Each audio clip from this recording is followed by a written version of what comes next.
গুনাহ বেশি হয়েছে, মন খারাপ করো। গুনাহ অনেক বেশি বাবা, বান্দা মন খারাপ করো না, আমি আছি না, আমার কাছে আইসো, গুনাহ যেই পরিমাণ হোক আমার থেকে হতাশ হইও না, আমি সব মাফ করে দেব। এইটাই এই আয়াত। কুল, হে নবী আপনি বলেন, ইয়া ইবাদিয়াল্লাযীনা আসরাফু আলা আনফুসিহিম, হে আমার বান্দারা, তোমাদের যাদের জীবন গুনায় গুনায় পূর্ণ হয়ে গেছে, জীবনের উপরে জুলুম করে ফেলেছ, গুনার সীমা অতিক্রম করে ফেলেছ, সাগরের ঢেউর চাইতে গুনাহ বেশি, পাহাড়ের উচ্চতার চাইতে গুনাহ বেশি, আসমানের কাছে গুনাহ পৌঁছে গেছে, আল্লাহ বলেন লা তাকনাতু মির রাহমাতিল্লাহ, আমি আল্লাহর রহমত থেকে নিরাশ হইও না, ইন্নাল্লাহা ইয়াগফিরুয যুনুবা জামিআ, নিশ্চয়ই তোমার আল্লাহ সব গুনাহ মাফ করে দিবে। ইন্নাহু হুয়াল গফুরুর রহিম, নিশ্চয়ই আল্লাহ ক্ষমাশীল দয়াবান। তাহলে কে মাফ করবে? কি পরিমাণ মাফ করবে? অর্ধেক, 80 ভাগ, কত ভাগ? 100 ভাগ, সব মাফ। আল্লাহ বলছে বান্দা সব মাফ করে দেব, সব। কারো কাছে যাইও না, আমার কাছে আসো। এখন শর্ত হইল, প্রশ্ন হইল, মালিক কি করতে হবে আমাকে? যদি মাফ নিতে হয় আমার করণীয় কি? তো আল্লাহ বলেন 3টা কাজ। কয়টা? 1, ওয়া আনিবু ইলা রাব্বিকুম, তোমরা তোমাদের রব আল্লাহর নিকটে তওবা করো। কি করো? এই আনিবু মানে ইনাবাত, মানে তওবা, রুজু, তোমাদের রবের কাছে ফিরো, তওবা করো। তওবা কিভাবে করে? 3 ভাবে। কয় ভাবে? 1, আপনি এই 3 জিনিস একসাথে করলে তওবা হয়, মনে রাখবেন। 1 নাম্বার, কলিজা দিয়া, দিল থেকে, মনে রাখবেন আপনার কলিজার শেষ অংশটাও, দিলের শেষ শব্দ আল্লাহ শুনে, তাহলে অন্তর দিয়ে আপনাকে প্রথম বলতে হবে আল্লাহ আমি সমস্ত গুনাহ ছেড়ে দিলাম। 2, আর করব না, ওয়াদা দিলাম। 3, আমি লজ্জিত মাওলা, আমি মাফ চাইলাম।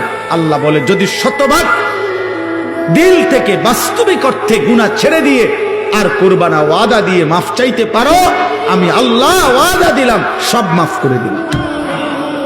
অতএব আমাদের অন্তরের হালাত আল্লাহ জানে কিনা? বলেন না, জানে কিনা? তিনি সব বুঝে কিনা? এই জন্য খামখেয়ালি করলে তো আমরা বিড়ি খাইতে খাইতে আস্তাগফিরুল্লাহ আস্তাগফিরুল্লাহ, কি তো কি শুরু হইলো দেশটার মধ্যে? না, কিতা শুরু হয়েছে? বিড়ি খানা শুরু হয়েছে, বুঝছেন না কি শুরু হয়েছে?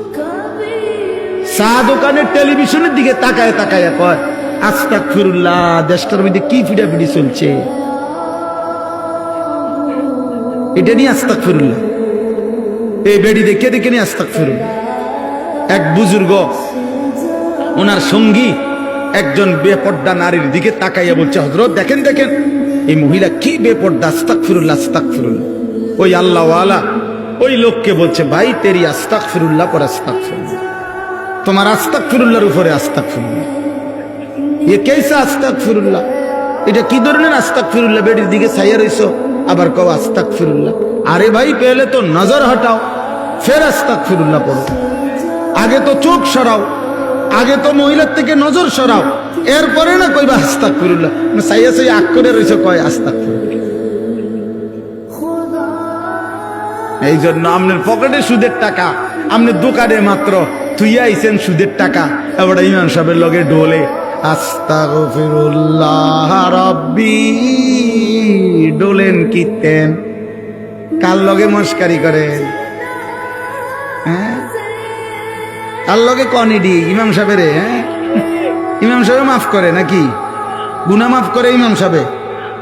তো যিনি মাফ করে উনিয়া দোহানে টেহারি দেখছে না, কথা বুঝেন না? যার কাছে মাপ চাইতেছেন উনি কইতারে না যে পকেটে যে টাকা। এই মাত্র যে আপনি সুদের লেনদেন করে আসছেন, হ্যাঁ, আপনার মুখের বিড়ির দুর্গন্ধ গেছে না, আপনি কি আস্তাগফিরুল্লাহ করেন? আস্তাগফিরুল্লাহ থেকে তো গন্ধ বাইর। এই জন্য খামখেয়ালি করলে হবে, খালেস কি করতে হবে? তাওবা করতে হবে, খালেস তাওবা।